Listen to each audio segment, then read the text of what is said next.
Hello, hello, hello, and welcome to this episode of the Julia Dispatch podcast. I am Chris Rackauckas, and I'm Stefan Krastanov.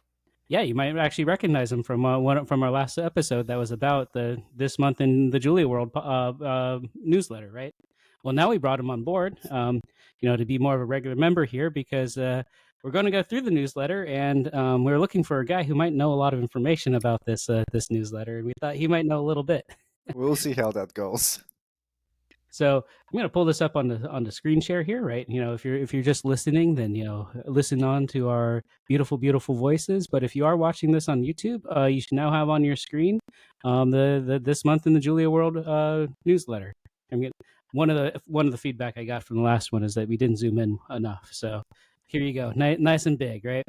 You can see right here that this little bird right here is the guy that I'm talking to. And let's just go down the list. All right. So the first thing is the call for proposals is now open for JuliaCon Local Paris, right? So those who don't know, JuliaCon Local Paris is there's going to be the summer JuliaCon, but then there's going to be a JuliaCon Local, which is more for folks in Europe and such, which will be running in October. So if you want more JuliaCon, if you thought there wasn't enough JuliaCon, put your call for proposals in. I already put mine in there as well. So I hope to see a few people there. Are you going to be going to JuliaCon Local Paris or just the US No, one? I won't be able to make the time. And I'm kind of sad about that. I did my undergrad in Paris. Oh, okay. Oh yeah, totally forgot about that. Yeah. Yeah, so I mean it's going to be a beautiful time in a beautiful city. So definitely sign up for that. So okay, that's the first call out. And then in the internals, Julia 1.12 beta 1 is out, right? Wow, I don't know how you want to summarize Julia 1.12. I personally am excited about the contributions on revisable structs. So now we kind of mentioned this in the previous newsletter. That's probably my favorite. Something that actually helped with my work a lot, but it's not probably going to be very big point, is that the compiler is now stackless. So it's much better at dealing with gigantic recursive definitions of types or a really long scalar expressions. On 1.11, you cannot compile you cannot easily compile a scalar expression that's, I don't know, a few kilobytes. On 1.12, that's not a problem. Okay, wow, that's a pretty good improvement. I mean, we hit that quite a bit with the modeling toolkit and symbolics, for example, is a very big way where you can just generate really huge functions really fast, right? Yeah, to my surprise, on 1.11, I would have this gigantic expression that with symbolics, the build function from symbolics can deal with it, but the actual Julia compiler, if I just try to compile it as normal Julia code, would really choke on it. Now both work. Okay, cool. Yeah, I mean, I know that there have been a lot of improvements to these odd compile time cases, specifically because of stuff going on in like the A compiler and stuff. So it's good to see that this, yeah, I guess just giant functions will compile a lot faster now, and that's always a win. Oh, you got something? No, I was going to mention that exact thing, but go Yeah. ahead. You'd I know think more about at the it. very top of the release notes, yeah, the new option for dash trim for being able to have small binaries. I think that this is going to be the headline feature that people are going to point back to at this release of like, this is I call this a landmark release. Right? We should mention it's experimental, so there will be growing pains with it, but it's already pretty amazing piece Based of on experimental. capabilities. Yeah, but I've been experimenting with it, and it's pretty good. Yep. Let's see. Are there any other major things? New keyword argument usings. That seems like a small, nice sugar. The atomic macro now supports reference assignment syntax. Yeah, that's small little things. Unicode 16 is now supported. Track metrics. I mean, I think that a lot of these things right here are, I guess, a bit smaller. I don't know. Are there any other major things to call out in this? Behind the scenes, the support for external garbage collectors is getting there, so that's nice. That would be really interesting to see when it's fully fledged and we can start experimenting with it. And a lot of the standard libraries are being moved to separate repositories now, so Yeah. they'll start having independent versions, so they can grow without being without Mhm. having to be matched to the version of Julia. So that would help with developing this further. You know how in Python they Yeah. say a library goes in the standard library to die. So hopefully that won't be the case with Julia. Yeah. Well, I guess there's a funny kind of thing that I think people will notice with 1.12, which is that I think some of the big libraries that were pulled out were things like PKG, right? And so you might think that having less standard libraries loaded by default will make things load faster. But right now, because everyone loads PKG, linear algebra, and sparse arrays all the time, it ends up being a little bit slower just because when they're built in the system image, they load faster, right? Um, and so, but I think that part of that is just if you ask the question of like, why does, differential equations.jl depend on PKG? It's like, oh, a package of a package of a package depends on PKG, and no one has cared about it because Julia always loaded PKG, right? But now it's actually like a 500 millisecond hit, right? And so now we're finally getting people to be like, yeah, why, so for that one in particular, it was docstring extensions.jl, right, which pulled in, so if you wanted like this better doc strings, it just had libget2 and PKG in there, right? And so now that has a startup hit. And so I think that we're pulling a lot of things out of the Julia, what it loads by default, and you might think that things are going to be faster, but that actually means that things will be slower a bit because now you don't have to load it, so they're not optimized to load all the time.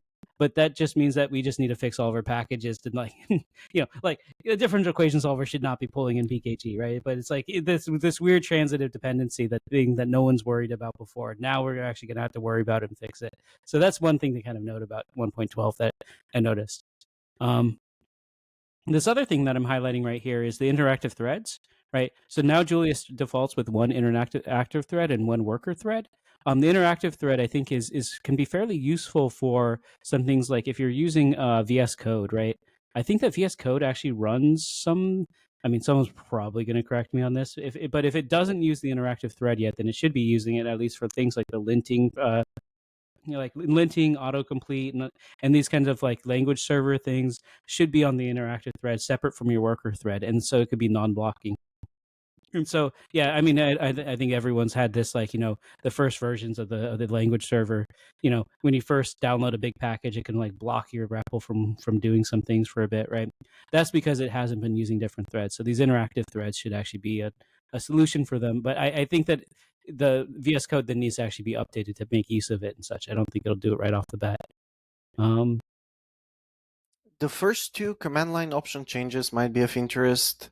Which one? Which one are these? Oh, these. The Yeah. module flag, which lets you run modules, run the main function in a module, kind of making modules have some app-like capabilities. Something that I loved in Python is that you can run the HTTP module as a server. It was very convenient for prototyping. Adding this type of features is really nice quality of life improvement for a lot of edge cases.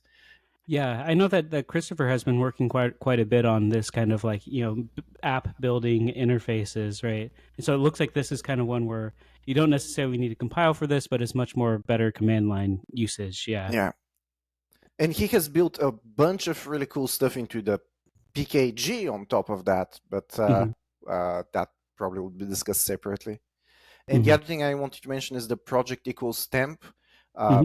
Like just another minor quality of life improvement for starting temporary environments for experimenting with debugging mostly. Does this bug Yeah. reproduce in a clean environment? Which I wish everyone did that, but Well, I now do it will think, be easier. yeah, I do think way too many people throw way too many things inside of the global environment. So I'm happy that this is much easier to do and reproduce. I think the other ones are, I mean, they're all good small things. I mean, linear algebra had a lot of small things in terms of rank estimates and stuff, right? Mostly, I don't know, anything else that you'd pull out here? A small new standard library, Julia syntax highlighting, just built Mhm. upon the recent addition of annotated strings. This is a lot of code visualization tools that make life a little bit better, make the repo a little bit prettier. Mm-hmm. Yeah, and the REPL actually now has a lot of syntax highlighting by default that uses this, if I'm not mistaken. So yeah, that's a nice improvement. So I think that's 1.12. Again, it's in the beta phase right now, so check out the beta. The purpose of the beta phase is for people to try it out. And if it broke something, it's not supposed to be breaking release. So do tell something about that. Actually, one of the nice features that's come this one time around, which for package developers, is if you didn't know yet, there was something that was added. Let me actually pull this up in ordinary diffie and show this. Right, there's now if you go to like a CI workflow, right, the standard CI workflow, um, there's now a version for for pre-releases. And so if you set pre, then that means when there's no pre-releases, it just does the latest Julia version, like 1.11. But like right now there's a beta for people to try out, right? Pre then changes to being the beta, right? So it's a little bit different than nightly, because nightly is just always like the latest nightly branch, and the nightly branch isn't necessarily supposed to always be, well, it's on master it's supposed to always be working, right? But there's no guarantee that packages are made to be working with it yet, right? So if like a big compiler thing comes in and you're testing on nightly, you can get failures, right? So a lot of people don't like to test on nightly, but with pre, right, it actually doesn't set up to do anything special until it's like, oh, 1.12 beta is out there, please test your packages on it, right? Then pre turns into being the 1.12 beta, and then you will see like, oh, are all my packages set up for the beta? Oh, they seem to be working, right? Or they don't, right? There was something that we found in runtime generated functions. So if you haven't set this up yet for the doing the pre-release version, I would highly recommend that most packages should pick this up now. It's a nice new feature that was kind of complementing some of this release process. I recently switched that as well, and I use Jet for static analysis in a lot of my tests. And it has been very frustrating that the Jet tests always Yeah. fail on nightly. So this really solves a lot of those issues Yeah. with test reliability. Yeah, Jet always fails on nightly, but it's also failing on pre right now. But he's supposed to be fixing it for pre soon. So, Yeah. so yeah. And a recent push to reduce invalidations in base, flurry and small improvements to inference. This should improve time to first X in 1.13. Oh, that's pretty nice, because I think that there have been some threads going around right now where people have been saying some time to first plot and stuff has gotten a bit worse in 1.12. I pointed out at the beginning one of these issues why, right? Because we keep on loading a lot of PKG and such, right? That used to be within the system image, but it looks like there's a whole flurry of, wow, he's been at work, man. And a lot of these pull requests are very small, so they're also instructive to see what it looks like to help the compiler with type inference. Frequently, it's just some annotation somewhere. It might look kind of silly, but at the cost of a little bit of extra annotations, the compiler can do much better in type inference. Another thing is that most of these will be backported quite far back into 1.12, 11, even 1.10. So the benefit from these will be seen on a lot of systems. Yeah, invalidation improvements are always loved. So the next one is the Julia REPL has autocompletion, which is surprisingly complex and has been the source of many bugs. A complete overhaul based on the new Julia syntax parser is on its way, fixing many outstanding bugs. Yeah, Julia syntax, right? I thought that the new parser was already in, and it was now working on the new lowering. So maybe can you explain that a little bit more? So just for background, Julia, since the beginning, has been coming with a small Lisp implementation, and actually the parser that turns code into some intermediate representation that then goes to be lowered and then goes to the compiler. This was written in Lisp. A year or two ago, Claire, a really amazing hacker, she translated all of this Lisp into a much more introspectable parser written in pure Julia. So now you have way better introspection tools. Besides the fact that the parser is written in Julia, you just can introspect into the parser much more easily. That was done some time ago. And indeed, she's now working on the next stage, the lowering, and that would be amazing when merged. This particular pull request, though, was about improving the REPL, improving auto-completion features of the REPL, which were never really related to the Julia syntax module. They were homegrown, they were kind of ad hoc, and thus also very buggy because you had now two separate sources of truth: the implementation of parsing in Lisp and the hacked together implementation of prediction of parsing in the REPL. Now Okay. they all use the same source of truth, the one Julia's syntax source of truth. This also drastically simplified the auto-completion completion capabilities of the REPL. If you account for tests and so on, besides fixing this enormous amount Yeah, of this bugs, is a really, I mean, a pull request that just fixes that many bugs in one go is definitely a good one. and there are way more deletions of lines than addition of new code here. So if you account for the tests that are being added, there's actually more code being deleted than added. So that's always a good sign. Mm-hmm. Oh, and then it's and a lot of the things that's added to is comments. So yeah, it's just a bunch of code deletion. It's amazing. And it was merged pretty quickly, so I am very excited about this. I mean, yeah, these are the kind of steps that everyone's saying. Like, yeah, once we have Julia syntax in Julia, once we have Julia lowering in Julia, then a lot of hacks can go away. And yeah, it's nice to see that this is really kind of coming into fruition and just a few. Yeah, I mean, like I guess this internal dict identifier, identifying possible methods, right? When is it going to be a method call? Yeah, the parser knows that when something's a function or not. Yeah. And another nice fact here, the person that contributed this, I looked through their history, they're a recent contributor to Julia. So I want to point out that this is like fairly invasive, low-level stuff, but someone was able to jump into it very readily. Yeah, that's nice. You don't need to be a core contributor to make such a core change to the language. And they even say what future work can be done. So, it's almost like anyone listening to this podcast can also just jump in here. Alrighty. Well, that makes me happy. Let's see the next one. Okay, so linear algebra is part of the Julia system image. So linear algebra is part of the Julia system image, contributing to memory consumption and startup time, even when the package is not used. To address this, there has been recent work towards making linear algebra lazily loaded. I love this one. I'm actually the driver behind the reason for this. I've been complaining about this so much in the Julia Slacks or in the Julia links or all Julia Hub Slack over and over and over. So let me describe this, right? So actually the biggest dependency that comes with Julia is BLAS. It's actually really hard to get rid of it from one of the things they can ask is like, can we just get rid of BLAS? I actually am in favor of it. I'm the crazy one here, but the reason why a lot of people don't want to get rid of it is just because certain things like A/B, things like matrix multiplication just wouldn't actually work until you load BLAS, right? So you'd have to get like an error message that told you like do using linear algebra if you tried to do that before loading BLAS, right? So Julia, as a language that's made for people to do computing, mathematical computing, it loads BLAS or it has linear algebra by default on all of its array types, right?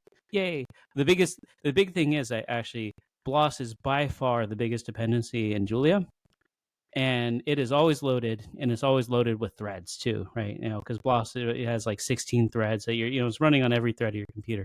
So if you actually check the loading time of your Julia, right, and all the stuff that's packed with it, like the majority of it's actually just this BLAS library. So then the question asked is, okay, if I don't do a matrix multiplication, could I load Julia without this, right? Again, because of all the things that requires BLAS, there's a lot of discussion about this. But I think Elliot's found a nice intermediate solution here, which is we at least should not load BLAS until the first matrix multiplication, right? When you call matrix multiplication, we can make sure that it's just readily there and just kind of shows up, right? But just because someone you did using linear algebra or whatnot, just because BLAS is in the base system image doesn't mean that we have to have already spun up all the threads and everything for it, right? And so that's what he basically did here. So I mean, there's two things with this. One is that the ability to lazy load JLL. So the ability to lazy load a binary dependency in Julia in general. So other libraries that have binary dependencies could actually make use of this. But then the second thing is in using that on the base implementation for BLAS, so that way Open BLAS is only loaded on demand for the first call. And so I think that this is something where you'll see like, oh wow, I think one of the main reasons why we wanted this was actually the relationship to -- trim, because when you get small binaries, well, if the system image itself is loading BLAS, then you still have BLAS, which is still 50 megabytes, right? Like you cannot get any smaller than than that if you're just always loading BLAS, right? So now even if you do using linear algebra, right, because you might want to do using linear algebra just for like norms of vectors or something, right? If you still haven't used BLAS, if you haven't used the matrix multiplication, then you can still trim it out of some binaries, right? And so that is one of these big things where again, smaller binaries, faster startup times. A lot of this comes down to don't get BLAS if you don't need it. So I'm super happy. I mean, if you couldn't tell, I've asked for this for so many times. So I'm so happy that Cody and Elliot really kind of put together and found a real solution here. That's my rant. Let's see. So try without a catch block, but with a return, break, continue in a finally block is a really weird and broken in multiple languages. At least is now properly tracked in an issue. Yeah, I mean, so this one, right? It was like, oh, Julia's try catch is doing something really weird, and then like I think everyone's just like, it's the same thing in Python. It's the same thing in Rust, and you're like, that doesn't make it any better. Do you know more details on this one? I remember that as part of the discussion. Basically, the finally block has to execute at the end, even if there is an error. Like you have it so that you can close a file if there is an error, so that you don't have a memory leak on the file handler or something like that. But what does it mean to have a return statement in the finally block? Well, the return statement needs to exit the function. But if you exit the function, when are you raising the error that the finally block is making sure that is still propagated? So finally, it's not like a catch which stops the error. So if you have a return in finally, the throwing of the error just disappears, which is fairly nonsensical. And it gets even more nonsensical if you talk about continue or break statements instead of a return statement. There is somewhere in this thread, there is also a link to a PEP in the Python ecosystem where they're also moving away from this weird behavior. They're going to turn it into a syntax warning, not a syntax error. The code will still work, but it would throw a warning that, hey, this is probably something wrong. And in this PEP, they actually have a really fun study with actual data over the most popular 8,000 or so Python packages and whether it's being used correctly there or not. So this seems to have come up in a bunch of ecosystems recently.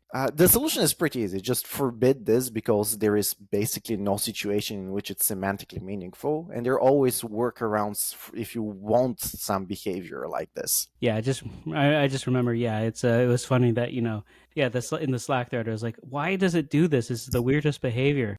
And someone's just like, oh, but Python does that. I'm like, that doesn't justify it. Yep.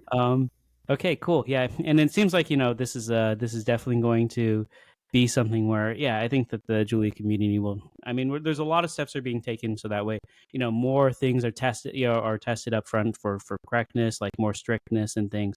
So I think that this is kind of along that general front. At test is particularly neat in how it forwards keyword arguments to the function that might get added to assert as well. Oh, I didn't know that at test did that. Yeah, it's pretty convenient for when you use the operator form of is approximate, like the Unicode wavy equality. as a function, it takes absolute tolerance and relative tolerance, and it's kind of ugly to have to transform it into a function call. So I imagine that's why they've added that feature long ago to add test. It's just natural to add it to add assert. Just a point here, this is not specific to the isApproximate call. It's just most obviously useful with the Yeah, isApproximate call. I thought that test thing was actually only for isApprox. I thought this was like specialized, but I guess it is just putting it as a keyword argument to the function. That's news to me. It was to me too. So okay, I mean, but it's cool. I mean, I think it just looks natural, and yeah, I guess Triage already approved it, so someone just needs to implement it. It looks like there's already a pull request for it, so that sounds great. The performance tips doc has been growing since the 1.13 branch. See the new notes on time to first plot and profiling slow. All right, always better docs on how to do set things up for pre-compilation and such. That's always good. Yeah, no specific tips that I feel like we need to bring up, but it's something that everyone should read. It's getting better and better in terms of a detailed resource. All right. And now, how you can you make variable length tuples without allocations? I generally love this type of discussions because it's a lot about type stability, inference, and lack of allocation, lack of boxing with weird, almost dynamic looking data structures. For me, this also reminds me frequently of abstract data types libraries in Julia, which is a whole fun rabbit hole of the fact that you can implement abstract data types in Julia as a library, Moshi or some types or any of the other libraries on that. This is amazing. So this is nitty gritty details for folks that like compilers, like abstract data types, or just like workarounds for allocations. Yeah. I mean, I've known about these tuple limits for a bit. I mean, yeah. For those who don't know, if you add 10 things in a row, you get no allocations. If you add 11 things in a row, you can get allocations and such. And it's because of how tuples end up, or it's because of how splatting goes to tuples, and tuples are specialized up to 10, right?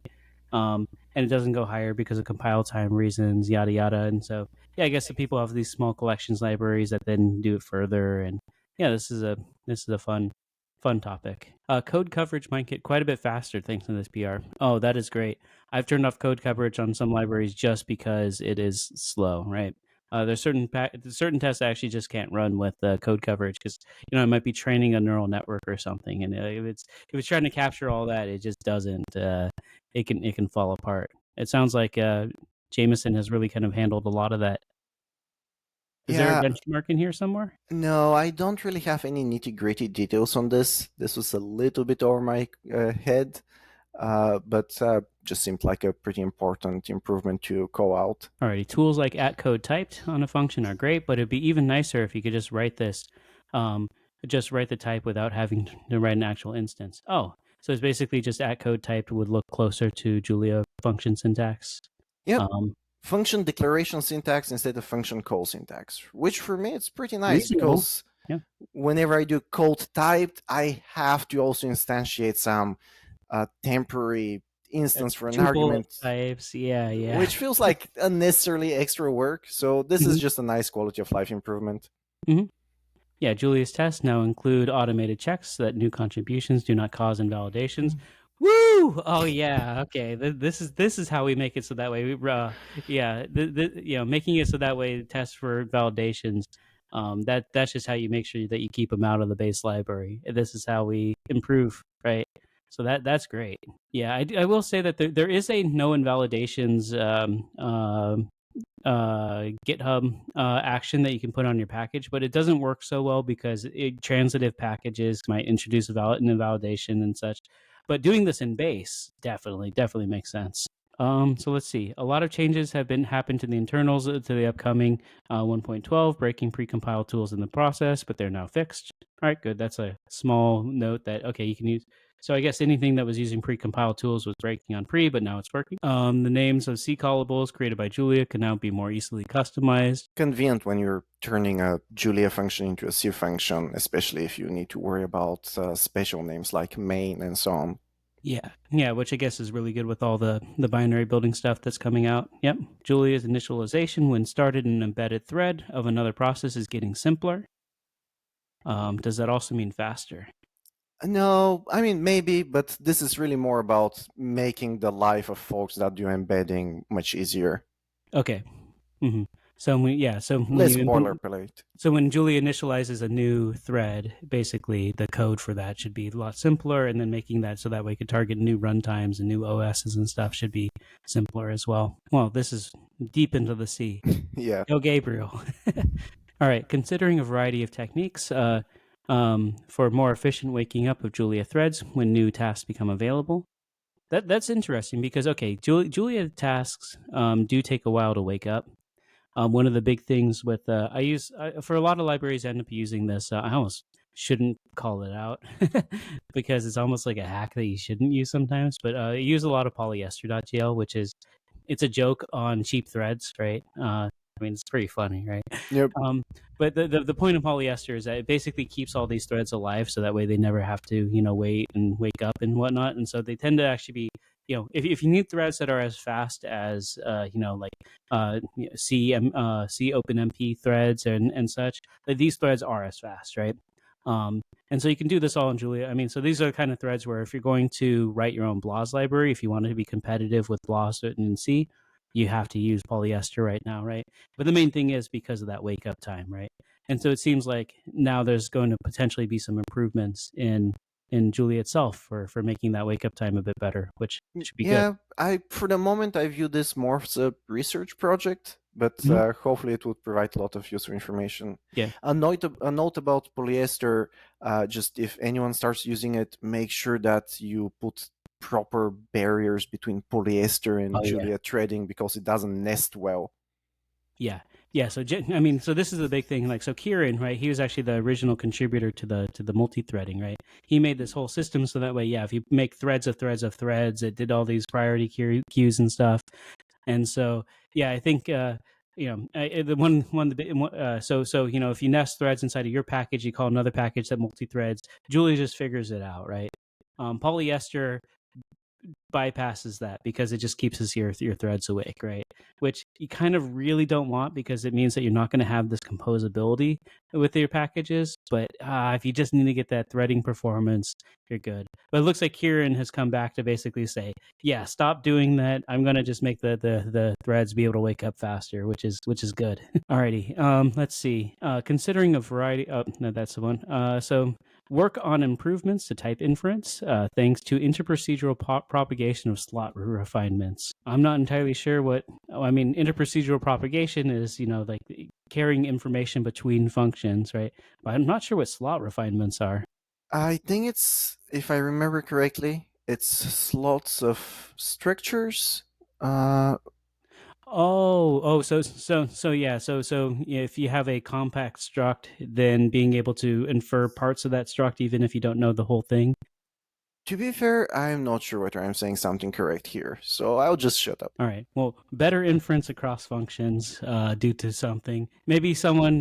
This is a good time to say you should like, subscribe, and comment in the video below if you know what slot refinements are. Right there, you go. You always have to do that thing if it's going to go to YouTube, right? And then there have been some significant time to first plot or time to first X pre-compilation and validation issues with the recently added styled strings. Otherwise, an impressive tool, but enabling much richer output text in Julia. A very informative discussion on the difficulty of structuring standard libraries and avoiding piracies, yada yada. Right. So yeah. So I've heard a bit about this. Styled strings .jl, I guess, introduces a lot of invalidations, and then there's a lot of work to try to work around that, right? And so I guess it's just a very nice discussion about how do you try to make packages which have very good for time to first load. Yeah, some of the difficulties is that styled strings needs to work with strings and abstract strings, which are in core part of Julia. So then Mhm. the way you implement some of these capabilities inherently require piracy. The piracy then leads to some other difficulties. And at the end, in this particular case, while this was a good way to structure it at first, it seems that some restructuring is now necessary to address some of these emergent issues. And Mhm. looking around, this is actually mostly addressed by recent commits, recent pull requests in the last week. Oh, that's good. It's good that it's actually addressed. Yeah. Yeah, because I knew that there was some, like, oh, style strings, is this causing a lot of loading issues? Should we have it around if it does? Yada yada. So I mean, it sounds good that that ended up getting solved. All right, ecosystem forum, maintenance, and Colab. So Julia is officially on Colab. I think we mentioned this last time, and this includes running Lux and Reacted on TPUs, right? Yeah, this TPU example is great. The Reactant folks, again, I'm not going to try to steal, Billy and Avic's thunder here, but they're running things on thousands of GPUs with automated, distribution and such. So yeah, I mean, they're going to drop all this pretty soon, but you could already see the elements of this, like, that TPUs work with Julia. With, again, these are like, native Julia code, right? The implementation of the neural network chains in Lux are actually just, Julia matrix multiplications, and it just tells it, compile this now to TPU, and it runs on TPU. So I mean, this stuff is fantastic. I guess it wasn't showing the thread. Yeah. But I mean, yeah, if you haven't checked out Julia running on TPUs, it's amazingly simple. Amazingly simple. Let's see, Documenter 1.9 now properly filters by the public keyword. Oh, that is fantastic. Yeah, so I guess the public keyword was added in, well, that was version 1.11, right? I think that's true. Yeah, so you can, before people were like, oh, how do you specify whether something is public API? It was like, oh, whether things are exported, right? But it felt weird to have to export everything that you want to be public API. So now there's a keyword to say, hey, this is public but not exported. And now it looks like the documentation packages know to say, hey, look, I'm only going to put inside of this documentation, put in this part of the documentation all public functions, right? And it knows how to be able to filter that. That's fantastic. AlgebraOfGraphics had a lot of recent improvements, including a breaking release version 0.10, and a new comprehensive tutorial series. That's great. So a lot of people, I know that, especially in like the pharmacometrics world, have been very interested in AlgebraOfGraphics, because AlgebraOfGraphics it's built on the Julia Mach-E library, right? So it's using the Julia, based plotting libraries under the hood, but it has the grammar of graphics form that people from R are familiar with the ggplot2 kind of stuff. So it's like gives you that interface that you might know coming from R, but gives you the performance, the scaling, and whatnot of Mach-E. So yeah, I guess, wow, this tutorial is extremely comprehensive. You weren't joking. Yep. So I mean, this is exactly, I know that a lot of people in pharma would be really interested to see this kind of development. So yeah, I mean, for a while it's kind of like seen as like you can do this little, algebra graphics thing on the side, but now it seems like it's a bit more standard in Mach-E now. Let's see, before IT, high performance agent based macroeconomics, Smith chart, visualize Smith charts with Mach-E, device layout, CAD for quantum integrated circuits, for a device layout package for quantum integrated circuits. Wow, that's pretty cool. Think of it as auto routing and auto placement for components on chips. Not necessarily just for quantum stuff, but that's the background of the folks that set it up. And then in the AutoDiff ecosystem, differentiation interface had a big release with significant improvements in allocation-free, sophisticated grading computations. Yeah, I know quite a bit of. I mean, basically, differentiation interface. Actually, one of the big things that it has that the things like before, like abstract differentiation.jl didn't have, was interfaces for making it so that way you can build a cache and have completely non-allocating gradients. And I think they've done that really well.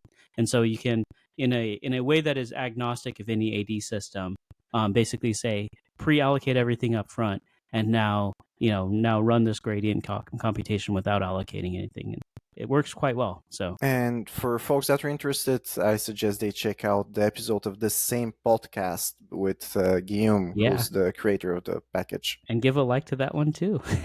A slightly breaking 4diff v1 was released, thanks to finishing a PR with dealing with zero measure edge cases. Yeah, this is a fun one, right? So, I mean, I think that a case that not many people might know about, maybe I should just right here just because it's easy. Like if you just do like, if x is greater than 0, then x, else if x is less than 0, x, else 0, end, right? So this is technically a function, right? A function f of x, right? If you and it's a function, it's a linear function, right? Because like when x is equal to 0, it's 0, right? And so this is just a really weird way of writing the zero the f of x equals x, right? But if you take the derivative at x equals 0, then it would, for diff, and actually almost any AD engine that I know of, right? So any standard AD engine will do this. It will basically trace it down and say, hey, look, this is the function, for this input. It's 0, and so therefore the derivative is 0, right? So it would get the derivative wrong at 0 just because of the way that we've written this function. But now this has a thing, so that way it says, okay, x, the forward diff dual number is actually not 0. It is a number that is infinitesimally larger than 0, right? Or it's x plus epsilon is infinitesimally larger than x, right? So it would actually end up taking this branch and give you the correct derivative. And so because it's infinitesimally larger, you're guaranteed to avoid any measure 0 set. So if you don't know, math is basically like any very specific points like this. So forward diff now corrects these gradients, and I think most gradient systems like PyTorch and stuff don't end up doing this, right? So it's a nice kind of unique feature that forward diff has that just makes gradients a bit more accurate than they normally would be with automatic differentiation. And the initial issue report for this has very detailed discussion. That's also very informative for folks that want to learn more. Yeah. I mean, and this has been going on for a while. In fact, part of there was a version 0.11 that released with this, but I opened up a lot of issues about things that happened with it, so it ended up being pulled down, so it was unreleased. Now it's re-released. We went back. There are it is slightly breaking. In fact, one of the cases that we found was breaking that was actually data interpolations.jl, right? If you take the interpolation at a point where you have data, like a data point, you might actually switch which value you're getting because of this, because of that infinitesimal larger.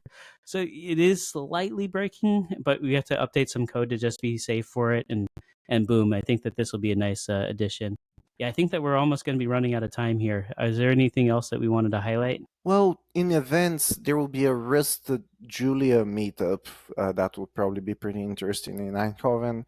Just given that we're mentioning the conferences, let's mention that as well. Mm-hmm. And there is a summer school that I'm running in Amherst in June on numerical methods in quantum information science. That also might be interesting to folks. Thanks to support from the NSF, it's extremely cheap, $90 for lodging for 6 nights. Oh, wow. So anyone's welcome. I mean, there's ODEs. I'm in. I don't know if I'll show up, but you also got Katie there as well. I mean, and she's a core Julia developer who's done a whole lot in the core. Yeah. I mean, this is a crew. You also got Ray there. I didn't know Ray was there. We recently got them to come. Okay, cool. Yeah, I mean, so sign up. Sounds like it's not the most expensive. You're going to get like 200 people from the podcast now just showing up to talk to Julia. That would be great.